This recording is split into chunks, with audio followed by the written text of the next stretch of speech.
Tampa, welcome to Tampa. Finally, we are here. Sunshine City. Alhamdulillah, we're able to make it. All the way from Houston. What? All the way? And all the way from Canada. All the way from Canada? All the way from Canada, from Calgary. Wow. Allahu Akbar Kabira. We are all welcome to Tampa. We hope you have a nice time at the 2018 platform. Absolutely. Come on out, support the program that's been great for many, many years. I think this is year 18.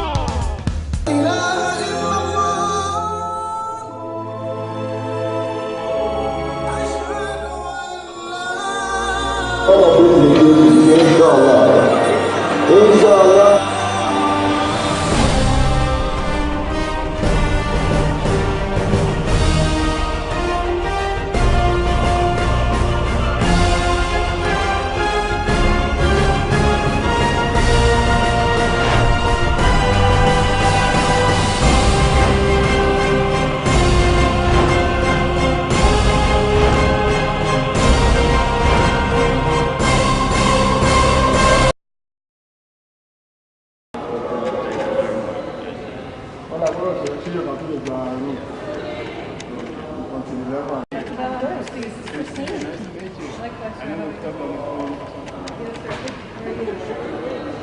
Thank you for taking time out of your vacation.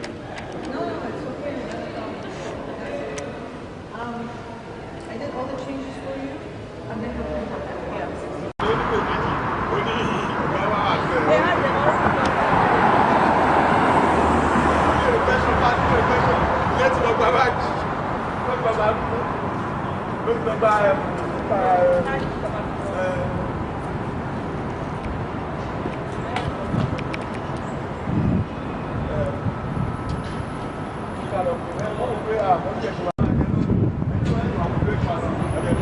Yes, sir.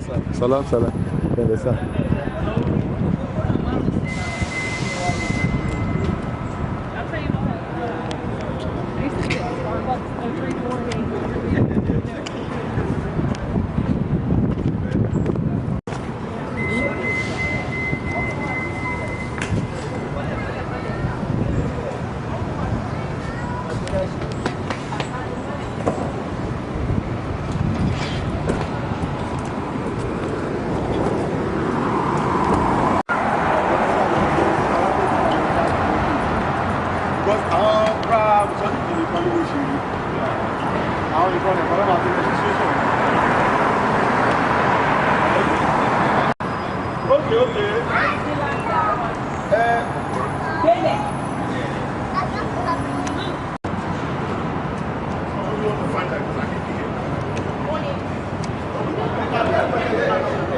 Is it staggered where it's easier to pick it up? we arrange them in order. Okay.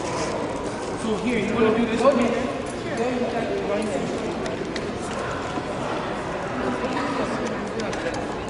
haven't had a method yet.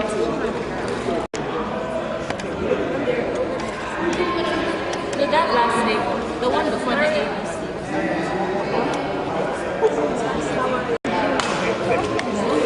And same as that, exactly. It should all be the same. It should all be the same. Salam. Salam alaikum, sister. Wa alaikum salam wa rahmatullah. Getting ready for Tampa 2018. Right. As somebody that has been with this program for long, what are you expecting this year? Hopefully a good, fast process, inshallah, and a good program. How about the environment? It looks great. I'm new to Tampa also, so we'll figure it all out, inshallah. Will you want to tell people to come out for this fundraising tonight? Absolutely. Come on out, support the program that's been great for many, many years. I think this is year 18. Thank you, sister. Yep. Bye.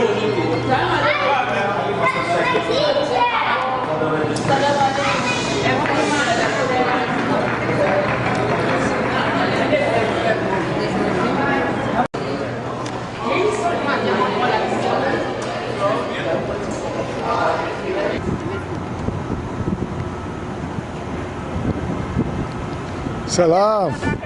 I would bet it. But you don't know, you don't know. You All the way from Houston. I can see. Oh my goodness. All the way from Houston. What? All the way? And all the way from Canada. All the way from Canada. All the way from Canada, from Calgary. Wow. Allahu Akbar Kabira. Ekabo. Yes, sir. Salam alaikum, sir. Wa alaikum salam wa rahmatullahi wa barakatuh. It's nice coming to Tampa. Yeah, we are all welcome to Tampa. We hope you have a nice time at the 2018 platform. Great. What actually comes to my mind is how we can get money for this event. How do you think we can get money for these programs? Well, my feeling is that we can solicit funding from members and people who are attending to be generous and donate towards the cause of the NCNMO, so that we can continue to maintain a decent annual gathering and so as to be able to promote Islam amongst our young members. Thank you so much, sir. And what's your name, sir? My name is Shango Sonya. Shango Sonya. Allah Akbar Kabira. Thank you so much, sir. Yes, sir. I'll bring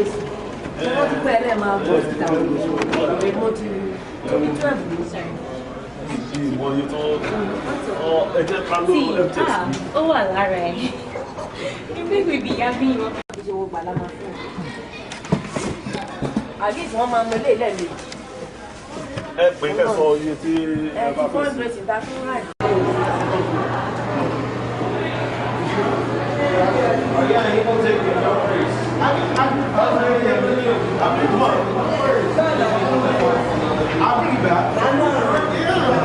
I did it yesterday. Alex, sir. Morning.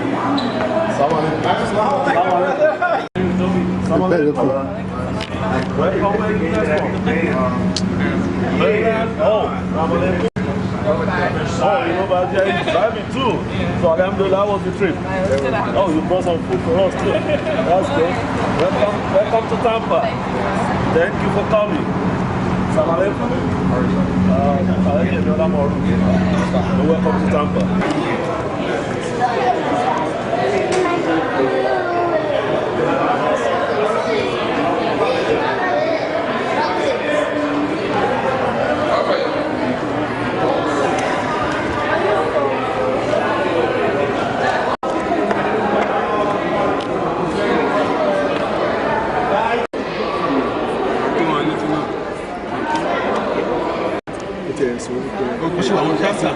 Chapter Houston.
Allah will preserve our life from last year until today. We ask Allah subhanahu wa ta'ala to make this a successful one for us, inshallah. We ask Allah subhanahu wa ta'ala to guide those who are still coming and to make it a successful one for us, inshallah. Ameen. So, inshallah, by Maghrib and Isha, we will have a lot of people registered and we can do more announcements. We just want to welcome you all to this program. So, at 4 o'clock today, the program officially starts. So there's a lecture at 4 o'clock. So please let us make sure that you have something to ask. Food. Lunch is at after right now? At the ballroom. Right now, right? Bishop Ballroom. Right now. Pizza. The lunch is right now. Please. By getting $200 this afternoon, yes we can. Yeah. Inshallah, please do not forget to put this one. That is what we use to raise funds for the National Council. Assalamu alaikum.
Malo check list. Ẹ mi ní vegetarian one.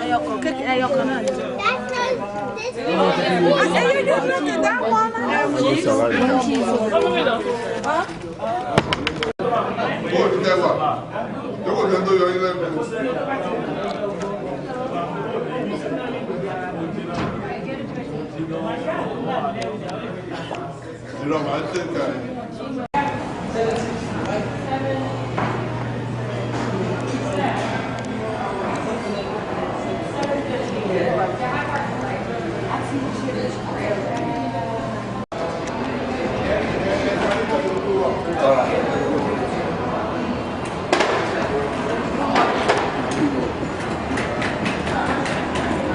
Salam alaikum, alaikum salam.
الله وبركاته. الحمد لله رب العالمين الرحمن الرحيم مالك يوم الدين نعبده ونستعينه ونستغفره ونعبده ونعوذ بالله من شرور أنفسنا ومن سيئات أعمالنا من يهده الله فلا مضل له وما يضلل فلا هادي الله.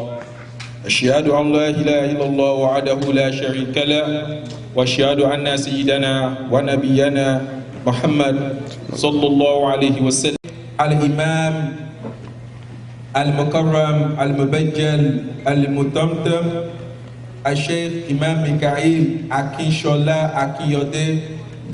His profession is a doctor of physical therapies, and he lives in Gainesville, Florida, here in Florida. He lives in Gainesville, Florida. So he's here with us. He's going to come up and give us the lecture. People say, please say Allahu Akbar. Allahu Akbar. And after that, we have 20 minutes for question and answer, inshallah.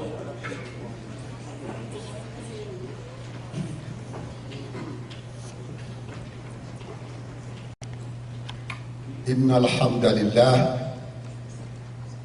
نحمده ونستعينه ونؤمن به ونتوكل عليه ونعوذ به من شرور أنفسنا ومن سيئات أعمالنا من يهد الله فهو المهتد ومن يضلل فلن تجد له وليا مرشدا إلا هو ذنب وعبد ذليل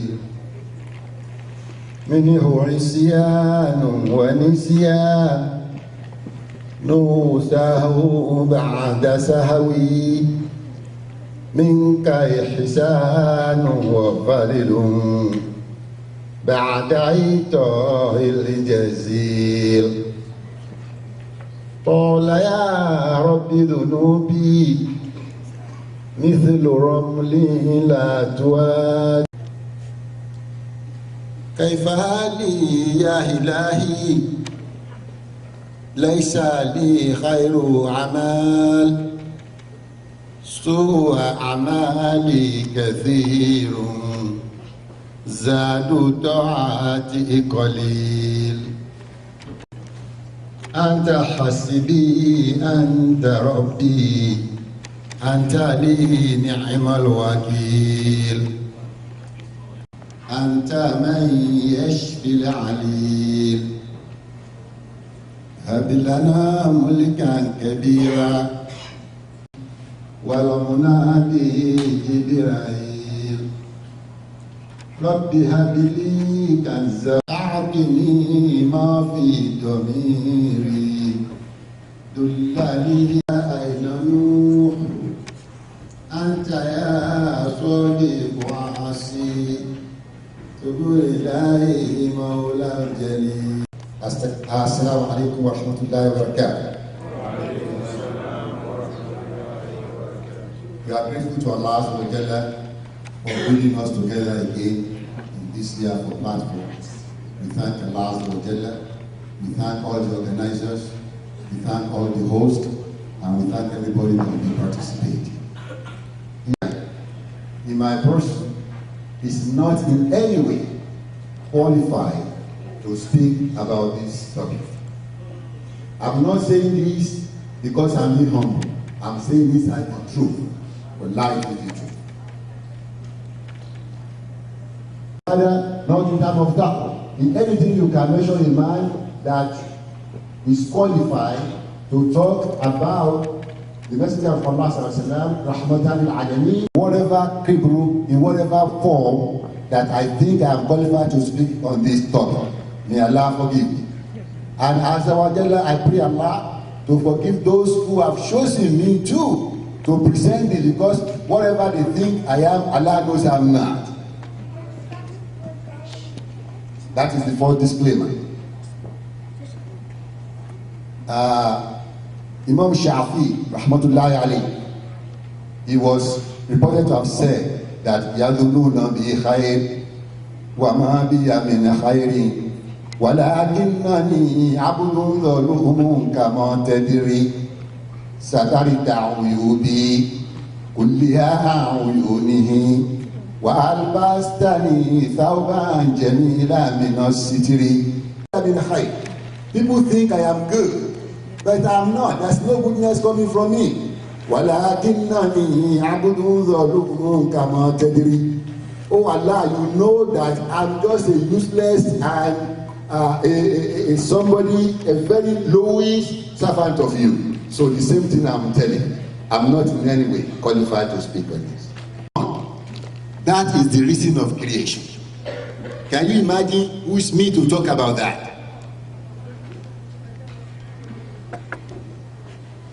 So I'm not in any way qualified to talk about it.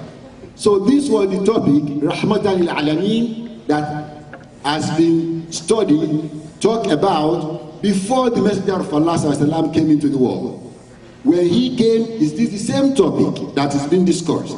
Nabi Muhammad ala khayri khaliqillahi asika tahiyatin fakam hadha min valin wa kam min maziyatin wa min shiyami uluwiyatin qudusiyatin karamatu fi rusul khairu khafiyatin silikun nadhima wa huwa wasitun siliki salli ala Muhammad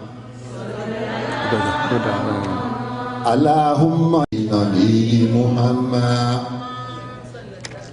da'ana limaulana wa husna thawabihi wa dhakarana bil khairi wa walima bihi وما صلى في الدنيا وعند أمامه ينيخ الحاجات ترام ببابه فيلقون أمنا في الممات وفي المحيا صل على محمد صل على محمد اللهم يا ربي صل على محمد وسيد سعادتي نبي محمد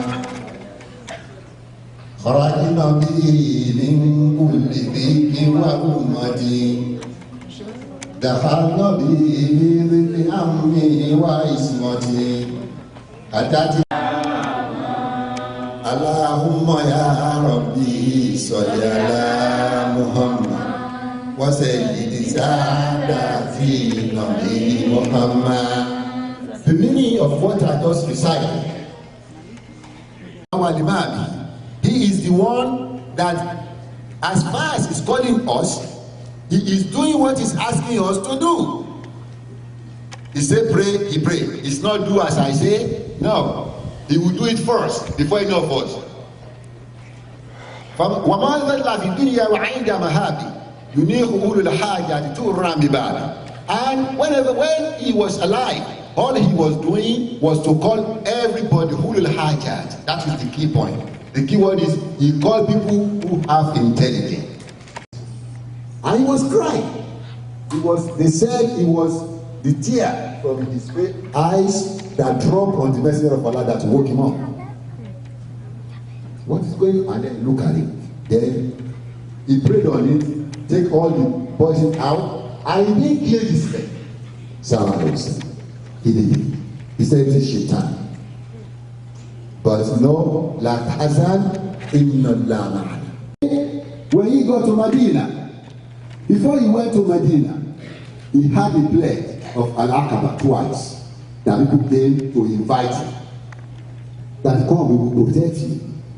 He never talked about himself, not one time. All he's talking about is if we come, they sign an agreement that you are not going to steal, you are not going to commit adultery, fornication, you are going to defend the city if there is war, and at the same time, you are not going to disobey me if I tell you what is wrong. That is being said about the messenger of Allah. طلع البدر علينا من ثنيات الوداع وجب الشكر علينا من دعا لله داعي أيها المبعوث فينا جئت بالأمر المطاع جئت شرفت المدينة مرحبا يا خير داعي. Blessed to one another. All we do is sectionalize ourselves and condemn each other. The messenger of Allah was a blessed. Not one time did he condemn anybody. No. He invited non-Muslims to come and listen, to come and dialogue. And that's what I died because they were fighting when he was alive. And he said, he told me that I'm going to die since he's dead now. That is not the way of Rasulullah. The Rahmatan al-Alameen does not think like that. They condemn all the previous scholars' work. For instance, to some scholar that I listened to go to himself. You see, I don't understand, but the plague that has come to the world today is lack of scholars. Hamza used to be allowed a place to prolong his soul. I asked that from him. He said, something is happening in the Islamic world today that has never happened since the inception of Islam, and that is lack of scholars. He said today we have 2,000 scholars. Scholars for dollar, very rare. You don't see them anymore. But scholars for dollar is what you see everywhere. Scholars for dollar. You know, a lot of the stanzas of those poets that Messenger of Allah heard himself. These scholars continue to conflict, even among themselves, on issues. Some of them are very important issues, some of them are very trivial. So as students of knowledge or as people who are striving to know, at least know the authentic, know what to believe, know what to follow, right? Sometimes we get confused because we don't know who to follow, who to believe.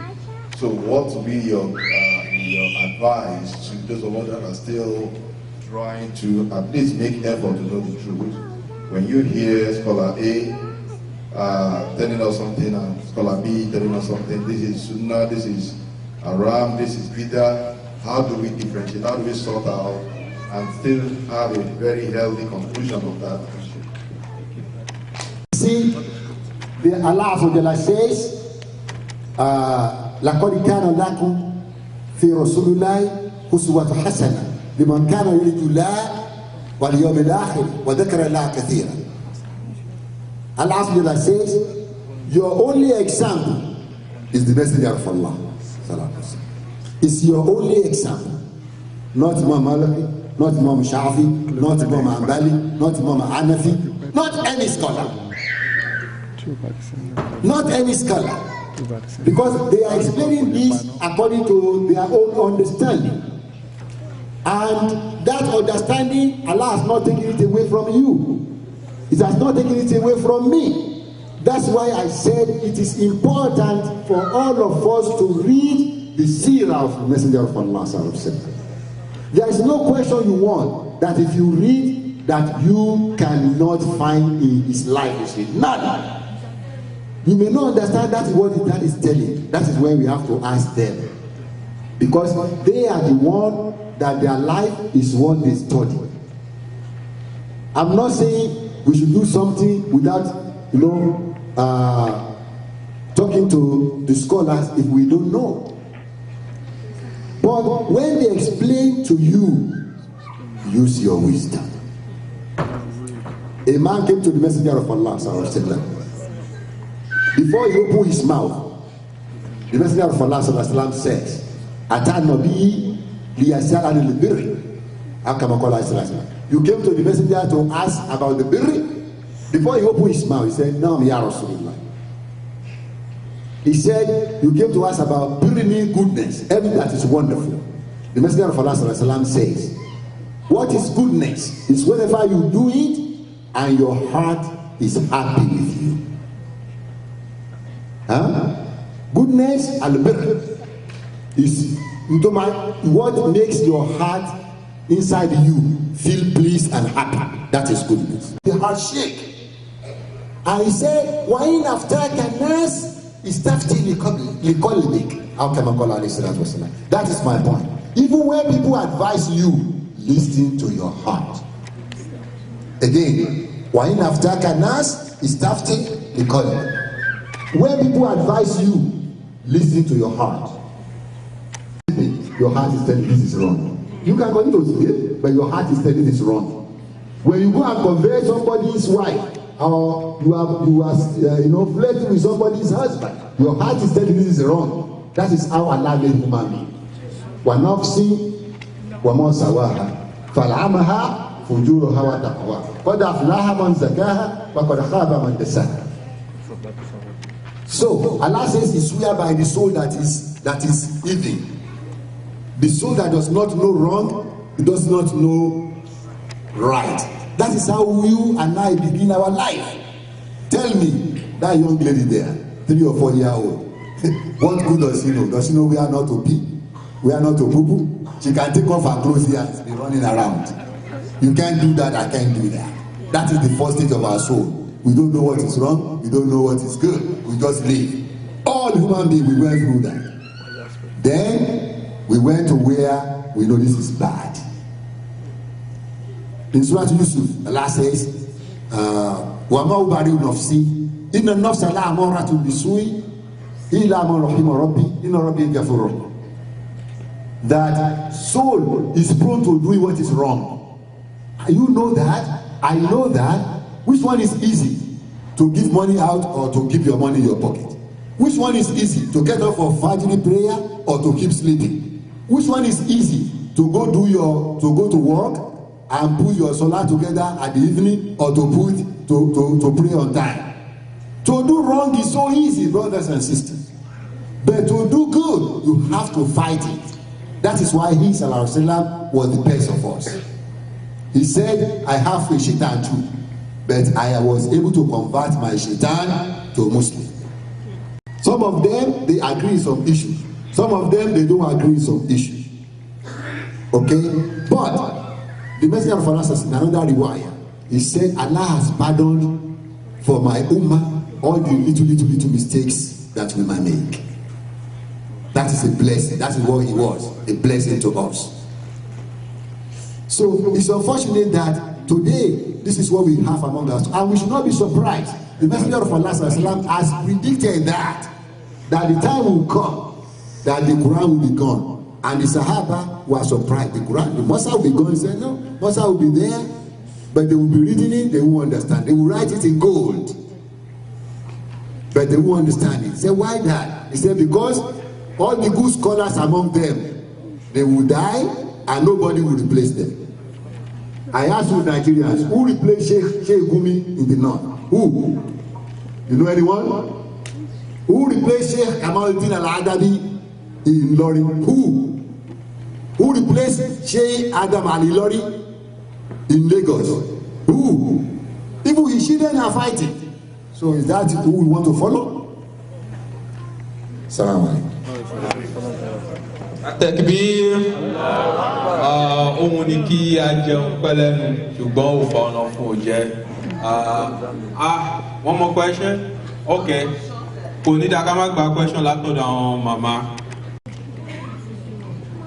Thank you, sir, for all the lecture that you have do today.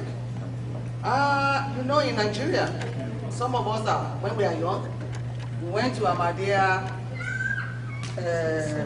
public school, Ahmadiyya primary school, Ahmadiyya college, Ahmadiyya secondary school. But nowadays we are hearing that Ahmadiyya, they are non-Muslim. What's your opinion about that?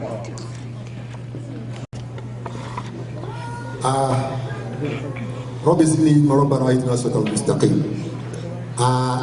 Allah says, the messenger of Allah is Khatam al-Nabiyyin. And the messenger of Allah said, my example is like example of somebody who is building a house and you put blocks everywhere except the minimum block. And I am like that block, that only one that come.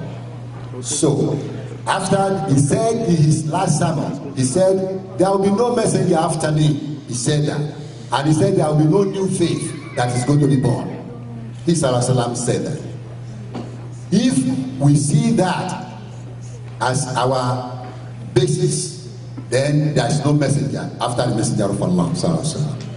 Now, Mizra Ahmad Ghulam of Qadiani, around 1896 or something like that, he said he was the Messiah, that the Jesus that was going to come. It's a big thing, but I tell you here today, there is no statement, let me repeat myself, no statement in the Quran that says Jesus is coming back. Quote me anywhere. There's the ayah that says, "Wala moja Aisha" in the Quran. When Isa comes, okay, don't be among those who will be doubting that. That is not the second coming. Even though a lot of people, even as early, who came into Islam and who converted from other faith, they interpret that as early than the second coming of Jesus. But I tell you, my brothers and sisters, Jesus is no more coming. Forget it. Quote me anywhere. Okay? There's no Jesus that is coming. Because if Jesus is coming, it raises more question than answer. I tell you that. And you heard me. The messenger of Allah says, sound logic and reasoning is the root of my day. Now, if Jesus is coming, is he going to be born by another Maria? Is his father going to be somebody else? We have to answer that. Where has he been when Allah said the only place you guys can live, me, you can live, is right here? Where has he been? And what we know is that Allah says, "Wala tajida likalimatullahi tabdila." Allah does not change his law. His law is to be born, you will live, you will die, you will never be raised up again on the day of Qiyamah. That's it. So, no Jesus is coming back. Forget about what we were saying in the past. The messenger of Allah never said that. Even though he said there is a Mahdi that is coming in some authentic hadith. Okay? Now, he said in another riwayah that every 100 years Allah will send a mujahid to the Muslims, because it will be so bad that we need somebody that's going to be our mujahid. But today, who can we point that this is a mujahid? Who? I listened to so many scholars in Nigeria. It was only Baba Kamal. He came out, he said, "Look at me, I've never committed zina in my life." How many of them can say that? How many? Now, to answer your question, whoever say La ilaha illallah Muhammad Rasulullah is a Muslim. That is it. Whatever he believes again is between him and Allah. Allah says, Malik Yawmiddin. He is the Malik of the deen of the Yawmiddin. It's not you, it's not me, it's not anybody. When we go into a political problem and we condemning each other, it hurts nobody but who? But us. Whoever says La ilaha illallah Muhammad Rasulullah is a Muslim. That's it.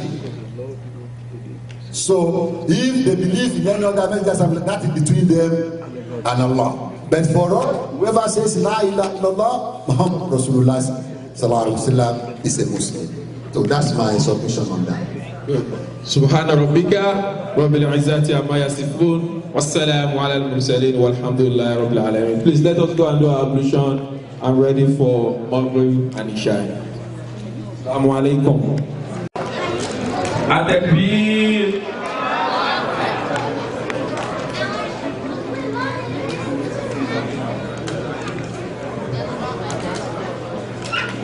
Assalamu alaikum warahmatullah. Inshallah, you're all enjoying your dinner. The brother did announce a 50 years experience, but believe me, it's not 50 years experience. It's 50 years, actually 20 years experience in the wealth management and investment. I'm very honored to be here with you tonight. I wanted to first thank the NCNMO board and the communities, and especially Dr. Bello. This relationship started about 3 years ago in the partnership, and inshallah we'll continue doing this partnership in the future as well. You've heard me say this before. Every time I come, I'm very excited when I get the call, can you come out again? Especially with this community, I've always been welcomed by everybody, and so I want to thank you again for welcoming me. And believe me or not, I do talk about you to all other communities about how beautiful your community is, mashallah. And please say Ameen. I'm going to try to be as brief as possible, but I want to have this an engaged dialogue, so I'm not just the only one talking here while you enjoy your food. But the goal today is to really talk about how to invest in a halal way, especially here in the US, and the options that you have. Before we get started, I do have some gifts, so I'm going to ask some questions throughout the evening. I do have 3 gifts to give away. I'll have more on in my bazaar or desk outside throughout tomorrow and the next day. So please be engaged with me. One of the important things today, this is just a disclosure. Anything that I mentioned today as far as numbers or performance, it's all historical numbers, and historical performance does not indicate future performance. So please keep that in mind. What we'll discuss today, and hopefully, I'm sorry this side is probably hard to see in the screen here, but we're trying to do our best, but I'll try to explain it. Our goal today is really to discuss how to invest according to Sharia or Halal way, investing for college, investing for retirement, and a little bit about Islamic mutual funds.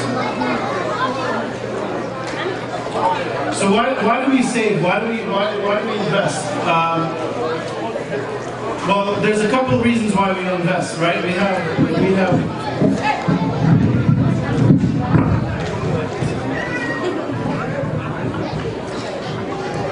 So one of the reasons is we might want to buy a home in the future, right? We want to put some money away today so we can have something to put a down payment and use one of our colleagues, either UIF or residential guidance, to purchase the house. We might want to do it for Hajj, we might want to do it for a college education, retirement, or health savings, right? When it comes to college education, it's not, in our communities, especially the Muslim communities, it's not about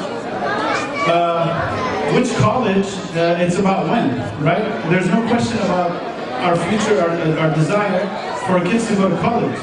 And I'll mention some numbers, how expensive college is, and the tuition, and what you need to do today to save for college.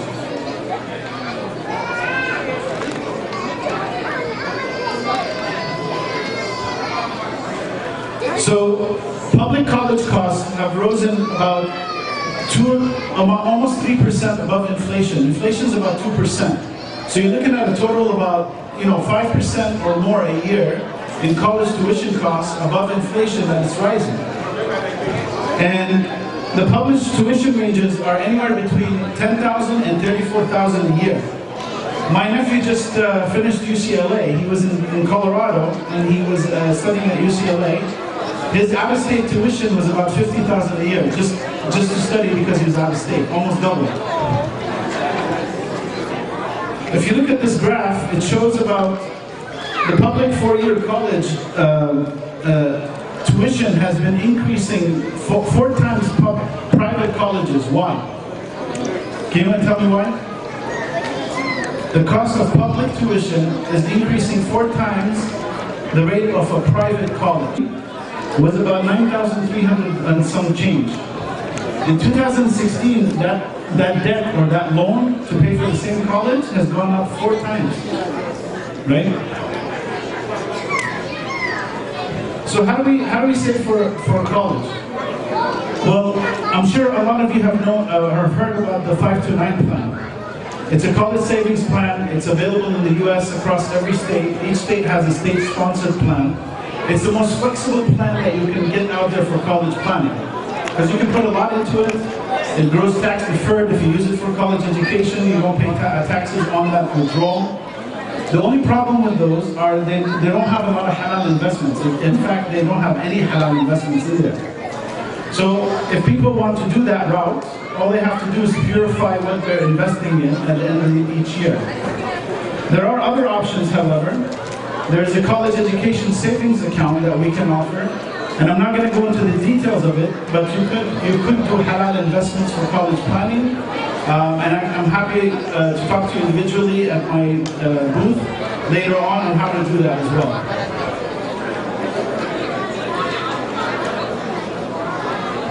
This is a graph that shows why it's important to get started early. So at birth, if you take $4.86, that's a cup of coffee at Starbucks, right? You take $4.86 and do not buy Starbucks every day. Let's assume 20 days in the month, that's $83, $1,000 a month, right? $1,000 per year if you save since birth. At the age of 3, that $1,000 is going to be $31.94. At the age of 12, if you're saving $1,000 a year, and this is an assumption that you're getting a 7% rate of return on your investments, and no taxes have been taken out yet. This is just assuming that those factors. And I'll show you in a little bit how Amana has favored in getting those 7% return every year. This compounding over compounding of growth is going to get you there. And some people say, well, my son is already 12, is it late? It's not late, it's never late. Even if your son is 18 or your daughter is 18, it's never late, because in college there's 4 years to go to grad school, and then another 4 years in grad school maybe. So you still have some time to do some investments with the community, and they can share it with you guys via email. So, let's talk about retirement. So why do we want to invest about retirement? Well, we have to have cover expenses in retirement, right? What kind of expenses are in retirement? What do you think is the most most expensive cost during retirement? Anybody can share with me? What is that? Medical, yes. Get a shirt. Thank you. So healthcare costs are the most expensive costs in retirement. And I'll give you an example of this. I had, when I was earlier in my days working for the traditional banks, I won't name it, but it's been mentioned, I had a client who had a 300 million net worth liquidity. And I asked him, what is your biggest concern in retirement? And what was his answer? Healthcare. I didn't tell him, but in my head I told him, Ya akhi, you can buy a hospital and you can buy your own physician and have private health throughout your life with 300 million.